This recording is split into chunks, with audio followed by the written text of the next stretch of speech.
Hello, everyone. Thank you for arriving. And yes, we're going to start in 2 minutes. We're going to give a little bit of time for people to arrive. Yeah, so let's wait for 2 minutes. In the time being, if anyone is not shy, feel free to introduce yourself in the chat. Tell us where you're from, what are you working on, and we'll take it from there. So we'll start in about 2 or 3 minutes. Hopefully, it's going to be a very interesting discussion.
Okay, we're good to go. Thank you everyone for arriving. This is going to be a relatively short webinar. I also have a little bit of, unfortunately, traveling. I'm in Abu Dhabi now, so we're going to have a little bit of background noise. Hopefully, it's going to be audible at some capacity. Yeah, the idea is to speak a little bit about the brain drain. Once again, if anyone wants to present themselves in the chat, feel free. If not, no problem whatsoever. And yeah, let's get started. I'll just say that this would be good if it's interactive. So feel free to participate, ask questions. You have a Q&A button at the bottom. If you feel like asking a question during this, I would like to be as interactive as possible. So that would be great. And yeah, let's quickly jump into the presentation. So just a second, I'm going to share my screen. Good. So just a second. Excellent. Good. So the topic for today is from brain drain to brain gain in your startup ecosystem. One of the most interesting topics that we enjoy researching in StartupBlink. The agenda is a little bit of an introduction. This is going to be, by the way, really short. It's going to be about 30 minutes unless we have a lot of questions. Just a quick, what we're doing in StartupBlink is trying to teach you a little bit about startup ecosystem development to the best of our ability. We're going to do a short introduction about StartupBlink, then talk a little bit about the competition for talent, and a little bit about what is brain drain, how to attract talent, what are myths about brain drain that people think are correct but probably are not that correct, and so on. I'll just tell you a little bit about StartupBlink. Basically, we're a global startup ecosystem now. We do ranking of startup ecosystems of thousands of cities and countries, 100 countries, 1,000 cities, even more. Currently, we're working with more than 100 governments on policy advising, ecosystem training, and also deployment of portals, ecosystem portals. So a lot of work on the technology and the data behind the startup ecosystems in a way. And this is something that we always talk about, that we're going to continue talking about in each presentation that we have. Our main important agenda is to share with everyone that your startup ecosystem matters a lot. Both unicorns and successful funded startups are mostly born in startup hubs. One fun check that we've done is that almost 50% of the global unicorns, which are startups above $1 billion, are in 3 cities. Now, the world has tens of thousands of cities. Half of the unicorns in the world are in 3 cities, which kind of makes you wonder, kind of makes you wonder what's going on. Are those cities have such intelligent people, superhumans and so on? And the answer is no, they don't. What's going on in the cities is that basically there is a flywheel. When you have a great ecosystem, just keeps on being improved and improved and improved, and that's the beauty of those ecosystems. Specifically, I see that we already have a question from Josh about which cities those are. That would be San Francisco, Beijing, and New York. Those are the top three on the unicorns and also in the rankings as well. Beijing is of course a very localized Chinese ecosystem serving more than 1 billion people, so they have the ability to create a lot of unicorns. San Francisco goes without saying is by far the best ecosystem in the world and is supposed to continue being so for many, many years. Although I just say, I'm connected to the topic, we've seen constantly a decrease in the absolute power of San Francisco. Just to give an example, in 2019, in our rankings, the absolute score of San Francisco were 5 times more than anyone else.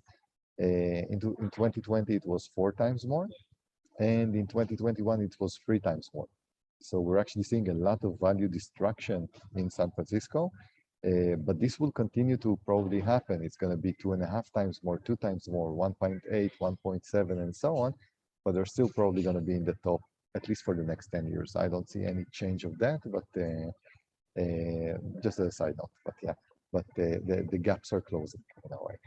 And talking a little bit about why is your startup ecosystem critical, that's also important. But before that, well, I'll go with questions. Why not?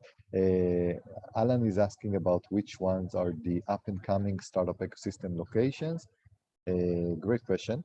Let me, in order to answer your question, actually share my screen and you know what, kind of like, why not? We'll just go wherever the wind takes us. In order to do that, to see the upcoming one, it's open to the public. You can go to startupblink.com. The ranking table, so you have a report that you can download over here, but the ranking tables are also open on the homepage, and you would see over here the momentum of the cities. You can also see, by the way, the momentum of the countries, where they ranked in the countries. So if we look at the cities, and let's put 50 results per page, you have 1,000, so you can scroll pages as well. Over here, you have 20 pages. You can have a look of what are the trending ones, what are the ones that are growing. The Chinese one are going up, although I think they have a limit. I think they maxed out a little bit because they have a very local market and not global, but they probably arrived their peak recently. Bangalore in India is also doing very well. Washington, D.C., surprisingly in the US, doing extremely well. San Diego, so Stockholm, Sweden, one of the most great momentum startup ecosystem in Europe. Singapore, in Singapore, of course, is doing absolutely great as well. So yeah, you can go to startupblink.com and you will see the momentum. So hopefully you can have a look there and dive deeper into the locations that are interesting for you. Okay, let's go back to the slideshow. So why are startup ecosystems so critical? Why are there so many unicorns in so little cities? What's going on there? Once again, it's not the people. The people are the same people and the water is the same water. What happens in startup ecosystem is a network effect. The startup ecosystem is good, and then more people are arriving from the outside, it gets better, and then more people are arriving, it gets better and better and better, and everyone is growing together. The investors that used to invest 1 million now invest 10 million and so on. So you have some kind of a flywheel, a beautiful force of momentum in a way. Um, but the main reason is basically because everyone is there. That's why choosing the right ecosystem is so critical. You choose the right ecosystem, you make your life much easier on getting investors. You make your life much easier on getting clients because the clients are going to be used to working with startups maybe less more conservative, low ecosystem locations. Clients are saying, going to say, no, I don't trust you. You're a startup. You're just here for a year. In San Francisco, people love to work with startups and so on. In London, San Francisco, Tel Aviv, your co-founders are there. As a startup founder, you want to find co-founders. In many cases, if you stay in your small city and so on, in a place that doesn't have a lot of ecosystem activity, finding a like-minded, high-quality, talented co-founder is going to be much more difficult than going to London and attending meetups and being aware of thousands of relevant co-founders that might be relevant for you. The suppliers are there. Of course, the people who will be working with you, supplying you the services, allowing you to focus on your own innovation. They're going to be cutting edge. The knowledge is there. Try to look for meetups in London, in Tel Aviv, in the places like this. Compare them to the smaller locations where nothing is happening. Compare this to a thriving ecosystem that has about 10 different meetups every day. You simply get connected to high quality knowledge, and the emotional support is there. Because in some ecosystems that are not doing well, people don't even know what are startups and would not accept you not having a day job. In San Francisco and in Tel Aviv and London, you will be celebrated if you have a startup. So in a way, the social pressure is very important here as well. The conclusion that we always share in all our talks in StartupBlink is basically, if you're in an underperforming startup ecosystem, you have two options: either leave it and prove to a better ecosystem, or lead it, which basically means bring it together, try to make the pie bigger than for everyone, because basically staying in a failed startup ecosystem doesn't make a lot of sense in a way. This one I showed you based on the question before, but once again, if you really want to know what's going on, it's all open. It's startupblink.com. You can go there. You can have a look at the ranking tables. There is also an ability to download a report of 330 pages, which is also free for everyone, and you can easily dive deep into making one of the most important decisions if you're building a startup. Where should I go? In StartupBlink, we also have dashboards. Each city has a dashboard talking about the top industries, the momentum, the regional location, and so on. All of it is open to the public. So that's the idea. Use it. So it's there for you. We work a lot to make it all accessible and free for everyone. Let's talk a little bit about brain drain. Once again, if you have any questions, feel free. The Q&A. Brain drain. The definition: brain drain is the loss suffered by a region as a result of emigration of a highly qualified person. We work with dozens of governments, and we do a lot of work. Honestly, for me, the biggest startup ecosystem tragedy that exists is brain drain. Talent is everything. Once a location is not managing to hold to its talent, it's a location that has no economic future. I sometimes joke that if I would be a mayor of a city, the only thing I would care about is how many people left, who they are, and who arrived. That's the thing I would obsess about, because and of course mayors don't do it because they have an election cycle of 4 years. But I think that if you really want to know the economic future of your location, think who did you lose and who did you gain. That's basically the obsession I think everyone in the public sector should have.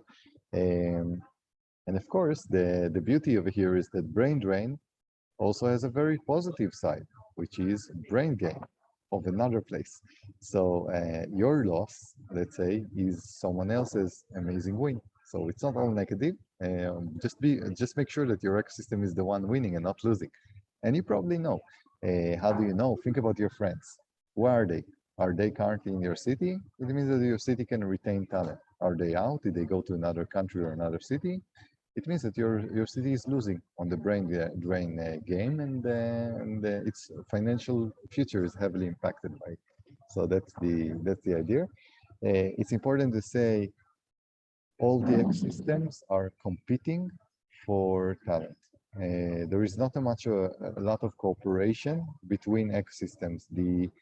If you're in a capital city, or let's say the capital city is Amsterdam, or San Francisco is not a capital city, also not Tel Aviv. But if you're a startup ecosystem hub, um, your ecosystem is being fed by people leaving their locations, by you winning over other locations. There is no other way of saying it in a way. So it's important to say that the amount of cooperation between startup ecosystems, between cities, does not really exist over here. Everyone is fighting on the same talent. And your job in your city, if you're an ecosystem developer or if you're staying in your city as an entrepreneur, is to make sure, hopefully, that your city is winning. As an ecosystem developer, you have to make sure it happens. If as a startup founder, you have to make sure it happens, and if not, leave. There is nothing you can do about it. Your city is failing. You just find another location.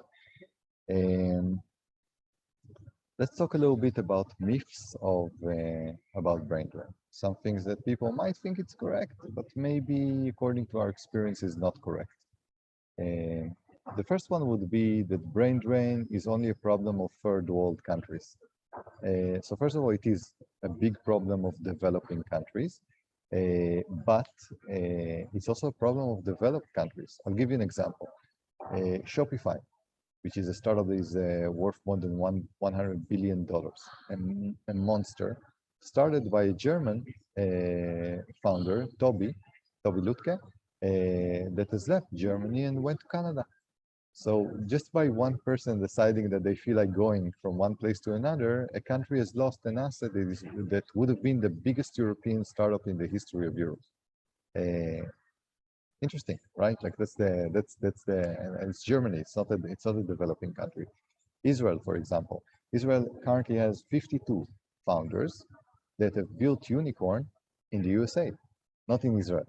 Israeli founders built 52 unicorns in the USA. So you understand that brain drain is relevant for absolutely everyone. So yeah, that's the first myth. Second myth would be that countries investing in education system won't suffer from brain drain. False. You have some countries with relatively good educational system, for example, Croatia, that once the country is investing so much in people, teaching them, giving them high quality of life, preparing them for the future, they're going to leave to Austria, they're going to go to London.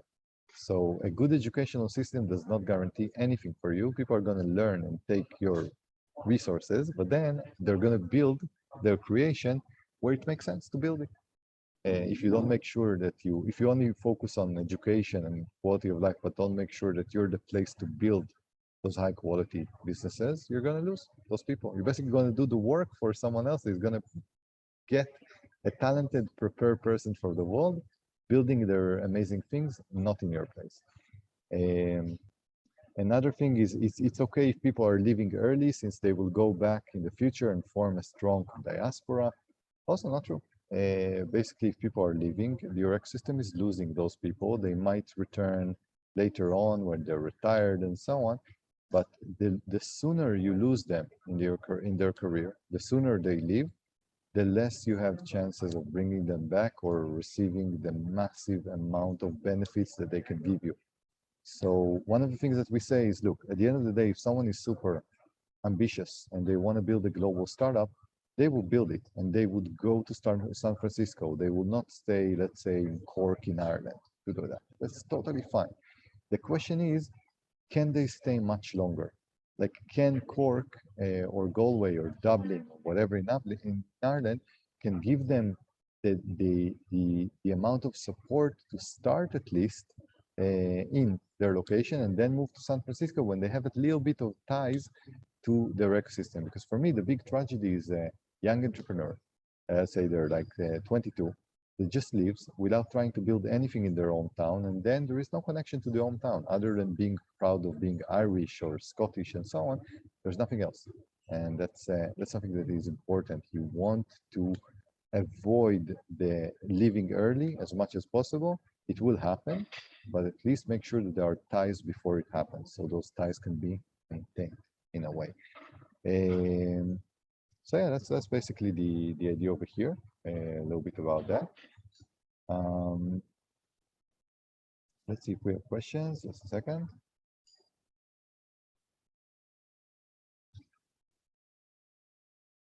Yes, Alan is talking a little bit about San Francisco and basically mentioning that San Francisco is a region. It's a massive cluster. It's a combination of many locations. They've built some kind of a story, a narrative around the legend of San Francisco, and this story is feeding itself. So although many people now have a lot of criticism on what's happening in San Francisco, the quality of life, the cost of life, politics, and so on, the story is so strong that everyone still tries to go there. That's the beauty of a strong narrative. And that's something that San Francisco is enjoying from, and that's why I don't think they're going to lose their premiership anytime soon. So that's good point. So that's great. So Angus is talking about talent, which is a broad construct. What I'm talking about, Angus, more than anything, is in the context of startup ecosystem, of basically of people that are interested of building startup ecosystem, building startups in their city. So of course you have a lot of types of talent. You have talent of medical people, you have talent of engineers and so on. But specifically over here, I'm talking about brain drain that results from a potential entrepreneur, someone that would build a Shopify in Canada or a Stripe in the US instead of staying in Ireland. Those are the ones that are interesting over here. But brain drain is a massive concept of many scopes of the economy. And talent is not necessarily derived only from universities. It's derived from talented people more than anything that are entrepreneurial and so on. Let's see if we have other questions. Yeah, Rio is asking about, talking specifically about Japan, and wanted to ask what countries, cities that have high quality of business score, but very low quantity score. So yeah, that's actually real. That's an interesting thing. So basically you're talking about countries that are advanced, let's say like Japan, but at the same time, they're super advanced. They might be even super expensive, but they don't have a lot of innovation. Those countries have a massive problem because startups usually are starting very low on low budgets and so on. And when you have a situation where a country is extremely expensive, but the ecosystem is not as successful, so you know that if you go, let's say, to Oslo in Norway, your chances of getting investors are low, but the cost of living is incredibly high. It will be very hard to build an ecosystem over here. So actually, it's a curse. A developed country that has a great economy and doesn't have a good startup ecosystem has a serious problem. And that means that the government there has to intervene and do a lot to kind of like mitigate this arbitrage, negative arbitrage that the country has. Alan is talking about what are you seeing as the most aggressive startup hub that is just doing everything right in terms of attracting talent? Honestly, a good question. I would say San Francisco. Why I would say San Francisco? Because the government is horrible, from what I know. The quality of life is going way worse. The crime rates are going off the roof, but still, people know that if they want to go to build something global, they go to San Francisco. So the idea is that the most aggressive startup ecosystem that is doing everything right is San Francisco, because it keeps on producing those success stories, although the public sector is doing whatever they can to destroy it, but they can't. The story is too strong in a way. So that's an interesting one. Other honorable mentions would be a few things that I like. Chile in South America, less now, but in previous years they were very revolutionary with their startup Chile. accelerator that gives people $40,000 just to arrive to Chile and stay for 6 months. Estonia, absolutely great marketing. Estonia is really focusing on what's important, which is marketing. So they don't necessarily have one of the best ecosystems in the world, but they have great marketing. And I think that's what countries should do. They should focus on narrative buildings and so on, and not necessarily on micromanagement of their ecosystem, something that we see a lot in European and Asian ecosystems, which I think is a mistake, honestly. So if you ask me, Alan, what are the ecosystems that are doing it right? It's the ecosystems that are focused on the macro level of their startup ecosystem. Okay, so let's continue because we only have a few more minutes. So it's great. Keep asking questions. I'll make it longer if needed. So we talked a little bit about brain drain. Let's talk about why people leave their startup ecosystem. As we mentioned before, brain drain is a problem for all aspects of the economy, not only startups. But why do people leave specifically in the context of startup ecosystems? So first of all, we talked about this. Smart entrepreneurs know that if they have ambitious plan, they do not stay in underperforming ecosystem. So where you are greatly influences your chances of success. By succeeding, you will become a hero or a villain. What do I mean over here? In some ecosystems, let's say usually in post-Soviet Union ecosystems, if you're making it big, you make an exit, you did an exit for $50 million, the first one in your country, everyone would look at you and say, oh, they are manipulators, they cheated the system and so on. In other ecosystem, you will be celebrated as a hero. So I just want to say that basically, if your ecosystem does not look at success kindly and always thinks there is some kind of a conspiracy theory behind it, you wouldn't stay there. Why? Because you have 90% chances of failure. And in the 5% chances of success, even if you make it, you're going to be the villain of the ecosystem. So there are some locations that are actually not good to be successful at. Like people look at you like you killed someone. So that's the idea. Other than the success, will failing affect your reputation and the way that you're being perceived? So the idea over here is that in some ecosystem, failure is relatively celebrated. In other ecosystems or cities or countries, failure is the end of the world. It affects your reputation. People speak about you and say, hey, did you hear about Eli? He built a startup and it failed and whatever, and so on. In San Francisco, each failure is basically a little bit more of experience that you gain that prepares you for the next one. So that's one more thing that makes people think about, will I get the emotional support here or should I go to a better place over here as well? One more element would be, does your government annoys entrepreneurs? Like, does your government actually does damage, sending entrepreneurs fines, telling them, hey, you didn't pay, we didn't get what you did, you didn't file this and this and this form, so we're giving you a fine, red tape, asking you to do a lot of forms, bureaucracy, making it extremely hard for you to hire or fire people, and so on. You will not stay there. By the way, one of the tragedies of the European ecosystem is that they're very high micromanagers, but at the same time, they have a lot of red tape and bureaucracy, and everyone is wondering, why didn't Europe create all those massive companies like Amazon and Google? And here's the reason, just there. And one more thing would be incentive to relocate. So the idea is that smart governments are doing a lot to incentivize people to relocate and connect with them. Estonia is doing that with e-residency. Portugal, we're talking a little bit about success stories in Europe itself, is giving a lot of visas for freelancers and entrepreneurs. Taiwan as a gold card for entrepreneurs, that is an extremely interesting program. Digital nomad visas and so on.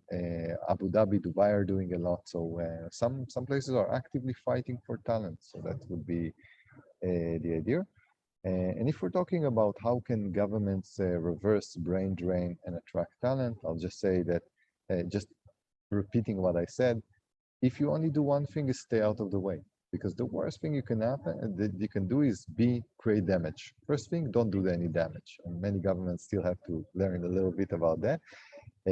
But if you want to go further, fix anomalies, problems with legislation, with taxes, with how long does it take to register and close a company, and so on.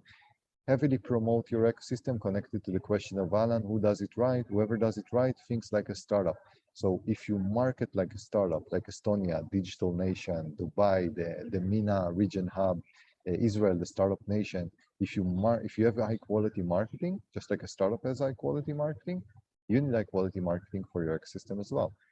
Other thing would be not only marketing, but also selling. You want to pitch your ecosystem, you want to sell your ecosystem to potential leads. Sell like a startup. Over here, what I'm basically saying, government should act like startups. And most of them are in suits and a little bit not doing too much. Not most of them, but a lot of them, let's say. So the idea is that what we're trying to do with our clients, we have dozens of clients from the public sector, from governments, tell them, hey, we're startups now. Let's think like this is a global battle for talent. We cannot stay relaxed. We have to think like a startup. And the last thing would be to build a strong incentives program, which means basically build the product, just like a startup in a way. So that's kind of like the bottom line over here. A little bit about things that you can do on the analysis side. Check where the successful entrepreneurs go to. Where do people go? Let's say you're in a city in Spain, Saragossa, let's say, and all your friends are going. So if you're an ecosystem developer, it would make sense to check where did they go to? Where did they decide to go? Why there? What was missing for them in Saragossa, let's say? If you're lucky enough to have foreign entrepreneurs arriving to your ecosystem, ask them what made them the decision to arrive. You might be surprised, and then double down on that. And of course, build a strategic roadmap for the goals of your ecosystem so your activities are aligned with your goals. Many governments are doing so many things, so much micro activities, but they never really took the time to think about where do we want to be? What are our strengths? What are our weaknesses? What can we leverage on? So take some time to do the strategy as well. Let me see if I have any questions. So David is asking what a city practitioner can do in order to influence this at the city level, considering that they might not be available to influence decisions on the government level. So David, great questions. If your government does not care about you and does not care about you as an individual private ecosystem developer, there is nothing you can do because they take taxes, right? So David, your only way of dealing with this is actually start to collect VAT from people yourself. If you manage to do that, please let me know. But probably you will not manage to do that. And the answer is basically, it's not your job, it's their job. If they're not doing it correctly, say bye-bye, go to a place where they do it correctly. Unfortunately, there is nothing that you can do to influence a government that is not interested and does not understand that the future, the economic city of the future is basically a startup ecosystem. As much as we like our cities, if they don't get it, move on, find another one, especially if you're in the startup field. So unfortunately, I don't have an answer for you. And I think that's pretty much it. So over here, I'm sharing a few of our resources. Again, the map, startupblink.com. You can see you can visualize the ecosystem, go to the map and see the rankings, the momentum. We also do trainings. You will see this in training.startupblink.com if you're a government interested in what we've done. Also, although you've seen we're making life difficult for governments. It's tough love. We're really trying to make them improve a little bit. We have a partnership with governments. We work with governments, basically. We work with 80 governments. So we're very much interested in governments to basically, once again, think like a startup, and that's the way that we work. And that's basically it. If you have any questions, this is my email, eli@startupblink.com. And yeah, it's such a pleasure to have you here. I'm really happy, to see so many people from so many locations like Japan and China and so on. So really nice to have you here. We're gonna try to organize those meetings. So basically brainstorming meetings. Basically, the reason why we do that is that you ask me interesting questions, just like you did today. It makes me think about new things, and then we can do better consulting and training for our clients and build our technology in a better way. So I really want to thank you for your questions as well, for arriving here. And that's it. We'll be in touch. We'll do more of those events. And so have a good one. Thank you, everyone. Thank you so much. Bye-bye.